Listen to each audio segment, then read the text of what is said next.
일단 이제 이루고 싶은 일을 다 이뤘을 때, 느끼는, 자기 성취감이 가는 뿌듯함이 있죠. 그러니까, 그 과정은 비록 고통스럽지만, 자기가 원하는, 근데 아이를 출산했을 때, 그 아이의 눈빛을 바라보는 어머니의 행복감처럼, 작가에게 주는 자연의 가장 큰 보상인 것 같아요. 그러니까, 더할 나위 없는 뿌듯한 느낌이 이렇게 있습니다. 제가 이제 80년대부터 해마다 평균적으로 책을 2권씩 썼어요. 한 권은 집필, 한 권은 번역서류, 그래가지고, 근데 소련이 무너지면서 그 전에 썼던 모든 책들이 다 한순간에, 같이 무너지더라고요. 그러면서 현실에서 내가 쓴 책들이 전부 추풍 낙엽처럼 휩쓸려 나가는 걸 보면서 굉장한 상실감을 맛봤고요. 그래서 이후로 글을 쓰면 이제 좀 시류에 흔들리지 않는, 시류를 타지 않는 그런 책을 한번 쓰고 싶다. 그러니까 좀 세월의 풍상 속 풍상을 견뎌낼 수 있는 좀 수명이 긴 책을 한번 쓰고 싶다. 그런 욕구가 강하게 있었습니다. 그리고 한 10년 정도 견디는 책을 한 권 쓰고 싶다. 이제 그게 나의 당시의 소원이었어요. 철학 콘서트 1이 6년 전에 냈고 지금도 독자들로부터 꾸준한 관심을 갖고 있고, 또 의외로 오히려 작년과 올해 더 많이 나가더라고요. 책이라는 게 세월과 함께 죽어가게 되는데 오히려 세월이 지나는데 용돈이 더 많이 생기는 거라 기분이 좋죠, 그죠? 그런 기분 좋은과 더불어서 어찌됐든 철학 콘서트는 내가 원했던 10년의 수명은 돌파해내겠구나 해서 그런 기대감 속에서 이번 철권 3를 또 완성하게 됐고, 이번 철권 3도 10년은 견뎌내지 않겠는가. 준비 과정은 다들 한 3년씩 걸려서 쓴 건 마찬가지인데, 철권 3는 근데 그 중에 칸트나 니체 편은 준비하는데 애를 많이 먹었어요. 그러니까 웬만한 이른바 비전문가, 철학을 전공하지 않은 비전문가들이 칸트 순수지성 비판을 소화낸다는 것이 거의 불가능에 가깝지 않겠습니까? 그래서 저도 마찬가지고요. 그래서 제가 칸트하고 니체를 이해하기 위해서 굳이 나이 50에 대학원을 들어갔고, 대학원에 가서 이제 해당 전문가들로부터 여러 가지 이제 지도를 받고, 그렇게 이제 공부를 하고 쓴 글이어서 아무래도 원 텍스트가 무겁고 난해한 책이기 때문에 제가 아무리 그거를 쉽고 재미있게 쓴다 할지라도 그 무게는 어쩔 수 없는 거 아닌가 싶어서 3권에 쓴 각 꼭지들은 적어도 하룻밤 정도는 꼬박 진득하게 읽고 또 고민하고 마음대로 좀 사색의 여유를 누리면서 따복따복 읽어나가야 되는 게 아닌가, 그런 느낌이 있고요. 아울러서 그때를 말씀드리면 리뷰가 올라와요. 그러면 어쩔 땐 잠이 오지 않을 때 제 스스로 그 리뷰들을 많이 찾아갖고 읽습니다. 그러면 참 작가보다도 더 작가의 속을 잘 꿰뚫는 그런 독자가 있구나. 섬뜩섬뜩 놀랐고, 또 그런 그 좋은 리뷰를 보면 더 창작의 열정을 더 느끼게 되고, 그래서 철권 3까지 오게 된 배경에는 좋은 서평을 쓰셨던 한 내 느낌은 200여 부이 넘은 것 같아요. 200여 부이 넘는 그 좋은 서평 쓰신 분들의 힘이 우물의 양으로 보이지 않게 작용을 했는데요. 이제 공통적으로 나오는 게 쉽고 재밌다요. 근데 한국 사회에서 쉽고 재밌다는 것은 내용이 없다는 걸로 통하기도 하거든요. 혹은 또 가볍다로 통하기도 합니다. 심지어 초등학교 6학년도 있는데요. 초등학교 6학년짜리 또 선생님 내가 다 읽었어요. 얼마나 책에 내용이 없길래 저렇게 애들이 쉽게 읽을까. 이제 그런 자책감이 들기도 하고 해서 이번 첫권 시리즈는 일부러 좀 애들은 저리 가라. 이건 성인용 만화다. 성인용 아동이다. 이건 애들은 좀 저리 가라. 큰 다음에 읽어라. 하는 식으로 해서 이제 그 리뷰에서 쉽게 재밌게 읽었다는 말이 안 나오도록. 왜냐하면 너무 쉽고 재밌으면 철학이 좀 희화화되는 면이 있거든요. 원래 철학이라는 게 진지한 거고 무거운 건데, 제가 그거를 이제 너무 무겁길래 좀 쉽게 전달한다고 했습니다만, 그 과정 속에서 철학을 좀 너무 만만하게 바라보면 그것도 좀 철학에 대한 얘기가 아닌가 싶어서, 사실 이 문제만큼 풀기 힘든 난제는 없으라 보고요. 20살, 21~22살 때 이 문제로 고민을 했었는데 답을 찾을 수가 없죠. 그러다가 당시 역사적 상황 자체가 이런 실존적 고민 자체를 허용하지 않기 때문에, 또 너무 이제 철학자 연하면서 시대로부터 발을 빼고 있는 것도 이렇게 바람직스러운 모습이 아니라고 생각해서 당시 역사적 상황에 충실했고, 나이 50이 가까워지면서 이제 나도 스스로 이제 죽을 날을 생각할 수밖에 없는 것이고, 그래서 다시 30년 만에 20살 때 고민했던 이 죽음에 관한 문제를 좀 정리해보자 하고 이제 쭉 이제 공부를 해봤더니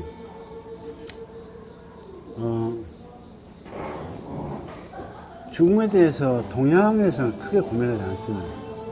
근데 서양 쪽은 여기 신과 연관되어 있어가지고 남들 중요한 문제인데, 근대로 돌아와서 신이 무너지기 시작하면서 서양의 지성인들이 사상의 혼돈을 겪게 되고, 그 연장선에서 니체가 신은 죽었다 하면서 이른바 실존주의가 등장이 되지 않습니까? 해가지고 그 니체로부터 사르트로 이어지는 이 무신론적 실존주의 계보가 요게 1950년, 60년대 한국에 들어왔더라고요. 내가 1960년, 70년 때 사춘기를 보내가지고, 내가 사춘기 때 접했던 죽음에 대한 문제는 그 니체, 사르트로 이어지는 그 무신론적 실존주의자들이 제기했던 그 문제의식의 바운드리 속에 있었더라고요. 그래서 내가 했던 고민은 바로 고민의 이제 철학적 위치를 찾았죠. 1960년, 70년 초반에 한국에서 이루어진 이른바 지식인들이, 대학생들이 갖고 있었던 죽음에 대한 고민은 바로 니체와 사르트르가 철학사 속에서 제기했던 신이 없는 조건 위에서 인간의 그런 존재 의의를 어떻게 설명할 것인가 에서 제기됐던 그 실존주의에 의해서 다뤄졌던 문제더라고요. 그래서 이제 이번 철학을 쓰면서 그 지점이 이제 명쾌하게 풀리면서 어찌보면 이제 그 문제로부터 내가 좀 자유로워진 측면이 있고, 죽음을 바라보는 이제 틀은 불교적 틀도 있고 유교적 틀도 있고 여러 가지 틀이 있고, 내가 좀 자유롭게 이제 다시 생각해 볼 수 있는 그런 정신적 여유를 얻었다고 볼 수가 있겠네요. 기본적으로 1, 2, 3 모두가 다 서양 쪽 6명, 동양 쪽 4명, 동양 4명에서 1명을 하고서 적어도 한국인으로서 정신적 정체성, 자부심을 갖도록 하기 위해서 꼭 1명을 넣었어요. 근데 일본에서 이제 퇴역을 달았고, 이권에서는 세종도 나타났는데, 3권에서 원래는 원효를 달라고 했어요. 근데 너무 어렵더라고요. 원효를 다루려면 불교 1200년을 다 정리해야 되는 거예요. 원효가 마지막 400m로 치면, 이제 계주로 치면 석가가 1번 바톤 아니고 원효가 마지막 타죠. 근데 그 원효를 정리하려면 석가의 아한경부터 용수, 중론부터 전 1200년 불교사를 싹 정리해요. 그래서 도저히 내 역량으로 안 되겠다 포기하고, 다산 역시, 다산 자기 말로는 공자의 주역을 업그레이드 한 사람이에요.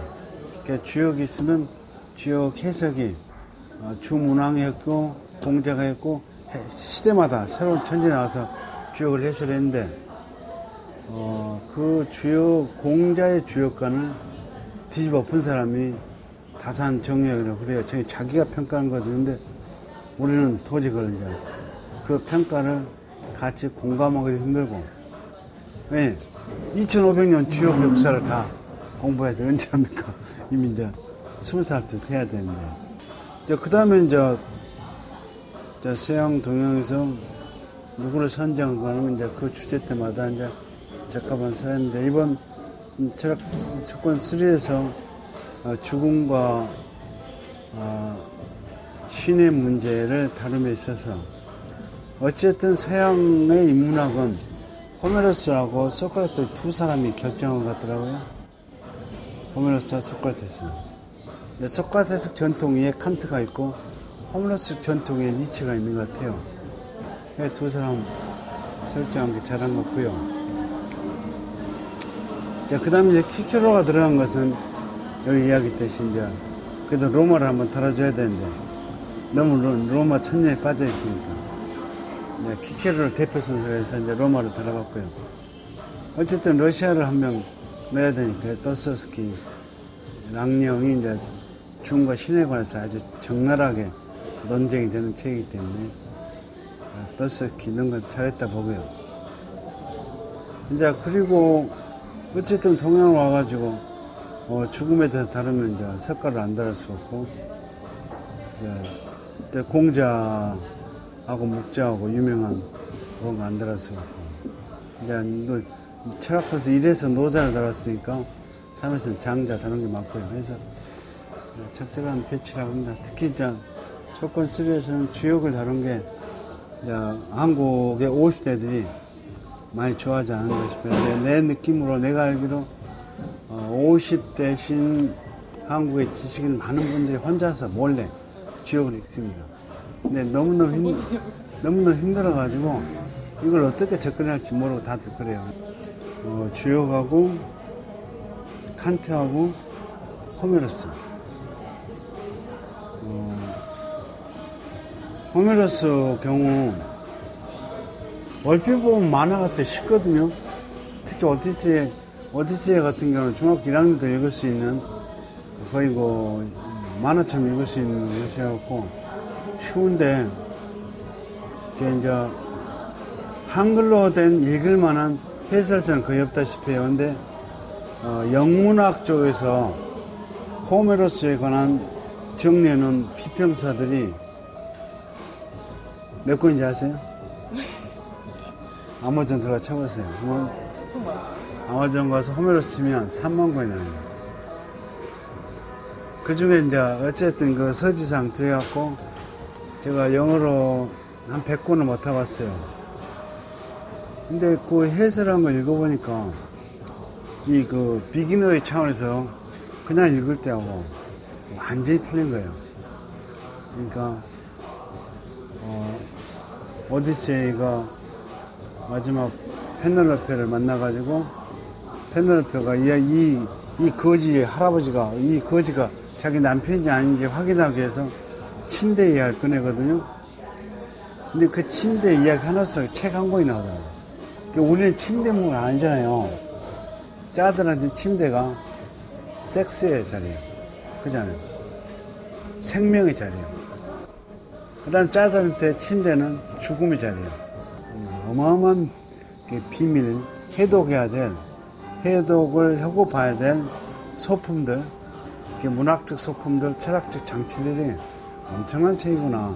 별거 아닌 것 같지만 전문가들 볼 때, 아, 이 양반 공부 좀 하고 있었구나 하는 걸 알 거예요. 칸트는 이해하기도 힘들고 정리하기 힘들었고 여전히 어려워요. 이 책을 읽으실 때 세 꼭지는 좀 놔두고 세 꼭지 빼고 다른 꼭지부터 읽으시고 읽으면 좀 쉽게 읽을 수 있을 것이고 일단은 좋은 거죠. 이 그 무거운 고전을 다 읽으려는 게 문제 있다. 아무데나 펴라 이게요. 한 페이지만 읽어라. 그 책을 어떻게 다 읽어요? 못 읽어요. 그냥 딱 켜놓고 한 페이지 봐갖고 거기 씹어야 될 때면 얼마나 없겠어요. 그걸 다 보라. 그래도 읽었다고 한다. 야, 나 칸트 알아요. 나 그렇게 해라. 왜냐하면 그 책 한 권 쓰는데 평생 걸리게. 칸트 같은 50년 걸렸을 거 아니요. 50년 걸려서 쓴 책인데 어떤 젊은 청소년이 하루만 다 읽고 나 이거 이해했다 그러면 둘째 하나는 미친놈이죠. 칸트가 미친놈이든 그 청소년이지. 고전은 흔히 그런 말 있잖아요. 고전 한 권서에 1000년이 들어가 있어요. 고전 한 권서에 1000년의 세월이 선대로부터 얼른 1000년이 들어가 농축된 글이기 때문에 그거를 하루 만에 한 달 만에 다 읽어보려는 것부터가 욕심인 거고요. 저는 청소년 때는 고전과의 인연만 맺어서 다 그래 놓고 나서 이제 4일째도 있고 5일째도 끊임없이 다시 또 차를 읽고 이렇게 해서 고전과의 나의 만남을 좀 친숙하게 해놓은 것도 큰 자산이지 않는가 싶어요. 이제 철권 3까지 고전 30권인데 이 30권을 나이 30살 때 다 읽은 사람 없을 거예요. 불가능해. 저는 그 중에 한 5권만이라도 자기 스타일이 맞는 책 5권 정도를 꽂아놓고 틈틈이 보면 좋지 않겠는가 싶어요. 일단은 언어 구사의 차이를 나타나죠. 그러니까 제가 노동운동 하면서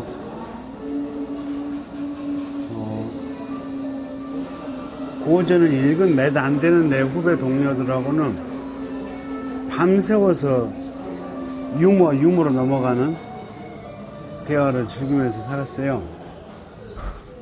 그 대화 구석구석에 다 고전이 인용이 되죠. 근데 그 고전을 안 읽으신 분들은 그런 향연에 끼기가 힘들죠.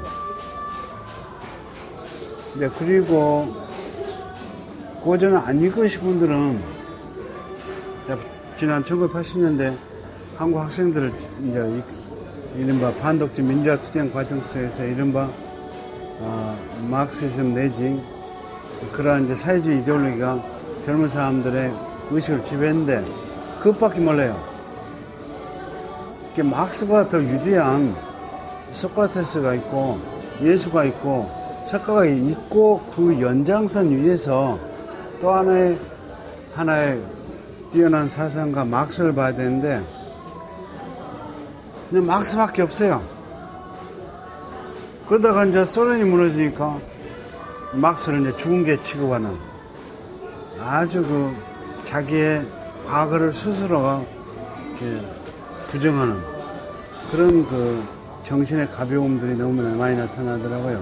당시 이제 내 후배는 전부 1980년 광주항쟁 이후 세대이기 때문에 대학 1년 들어오자마자 반독재 민주화 투쟁 책을 읽게 되고 인문학에 관한 이런 기본 상식 공부가 전무한 상태에서 바로 과격한 투사가 되고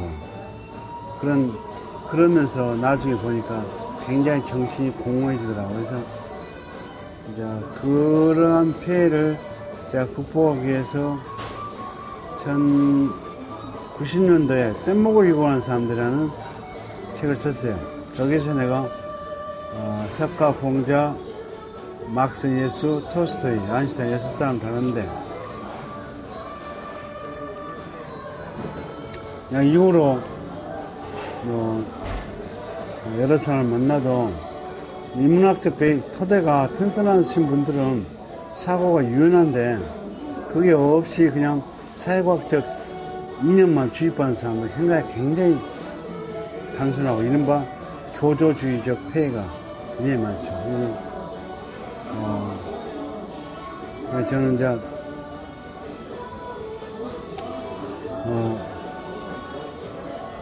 자라나는 학생들한테 시를 암송하더라고.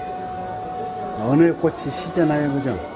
시를 암송하게 하고 역사 공부 열심히 하고 그런 연장선 위에서 고전을 읽도록 기도했습니다. 우리 대한민국의 현재의 지금 멘탈리티가 취업을 둘러싼 맹렬한 경쟁 상태 속에 모두가 다 거의 블랙홀 같은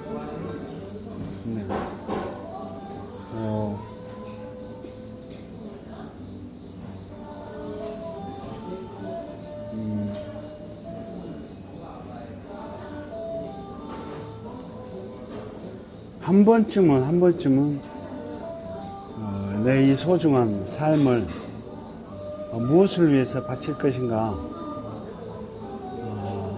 좀 생각하시고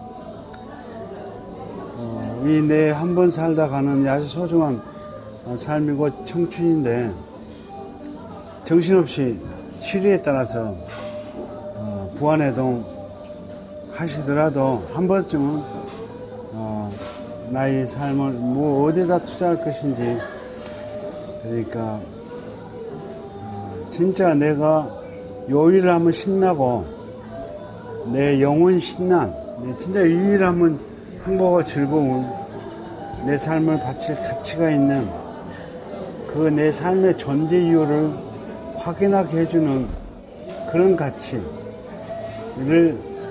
뭐 찾아서 사색하는 고민하는 그런 기회를 꼭 가져야 되는 거 아닌가. 그랬을 때 이후 나이를 들고서 뒤돌아봐서 후회 없는 삶이 되지 않을 것인가. 나중에 나이 50이 넘어가지고 결국 손에 쥔 몇 푼의 통장에 들어가 있는 몇 푼의 돈 그 모든 돌아오지 않는 청춘, 잃어버린 시간을 한탄하게 돼 있죠. 다행히 이제 저 같은 경우는 그때마다 아주 진지하게 고민을 많이 했었고, 그래서 아직까지 이제 지나온 삶에 대해서 아직까지 한 번도 후회해 본 적이 없는데, 내 아들들이나 딸들이나 내 제자들 보면 진정으로 자기가 요 일을 이루어야겠다. 자기가 이루고 싶은 일을 위해서 자기 청춘을 뭐 100% 바치는 그런 사람들이 참 잘 안 보이더라고요. 원래 제가 지금 대학원에 저걸도 공부할 때는 막시즘을 업그레이드하는 목표가 있었어요. 근데 박사기 논문을 막스 역사인문론으로 쓰려고 원래는 도전했는데 가만히 보니까 철학과에서 막스를 다루고 역사를 다루면 좀 논문이 통과 안 될 것 같아요. 그래서 좀 박사기 논문은 쉽게 통과할 수 있는 쪽으로 쓰고 이제 박사기 논문을 쓰고 난 다음에는 바로 꼭 해야 될 역사 유물론을 재검토하는 것. 예컨대 이제 폴라니가 거대한 전환에서 막스와 다른 시각에서 세계 역사를 좀 일관하는 그런 작업을 했지 않습니까? 이제 저는 제 나름대로 20세기 역사를 살았기 때문에 20세기가 갖는 아주 독특한 세계사적 특징이 있는 것 같아요. 20세기를 어쨌든 제가 20세기 후반을 온몸을 다 바쳐서 실천하면서 보내왔기 때문에 그 20세기의 삶을 온몸으로 살아온 한 사람으로서 인류 역사를 어떤 식으로 재해석할 것인지, 더불어서 이제 그동안 서양에서 나온 사관은 모두가 다 유럽 중심주의를 그 한계를 다 갖고 있죠. 막시즘도 마찬가지고. 이제 그러다 보니까 유럽 역사는 열심히 배우는데 내가 살아온, 우리 할아버지 살아온 한국사가 해석이 안 되는 거예요. 네, 그래서 이제 제가 하고 싶은 일은 유럽사와 한국사를 동시에 조망할 수 있는 그런 역사 철학을 꼭 한번 정립하고 싶고요. 논문을 쓰고 나면 이제 해야 할 일이 영국과 조선 500년을 비교하는 대중서를 쓰려고 해요. 영국 역사 500년하고 조선 역사 500년 두 개를 시대별로 쭉 1대1 비교해갖고 보면 재밌을 거예요. 재밌을 것 같아요. 우리는 학교 때 영국은 대단히 선진 문명사이고 조선은 진짜 뭐라 해야지 그 밑에서 바닥에 기는 걸로 알고 있어요. 안 그래요? 제가 경제학을 했기 때문에 경제에 다룬 문헌이 다 영국 문헌이에요. 다 영국 문헌. 막스 자본론이 어디예요? 막스 자본론이 영국 경제예요. 19세기, 18세기 영국을 다룬 게 막스 자본론이에요. 그러니까 자본론을 비롯해서 아담 스미스 국부론도 18세기 영국 현실이고, 토마스 모 유토피아 16세기고.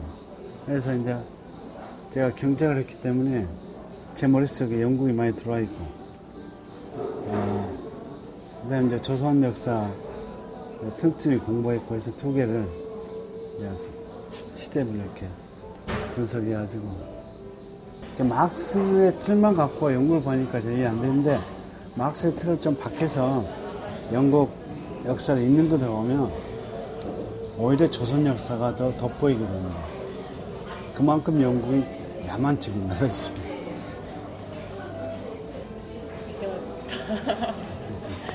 내가 그거 하는 것이 제 60살 때까지. 60살 때까지 목표. 네, 58세까지 논문 쓰고. 네. 60세까지.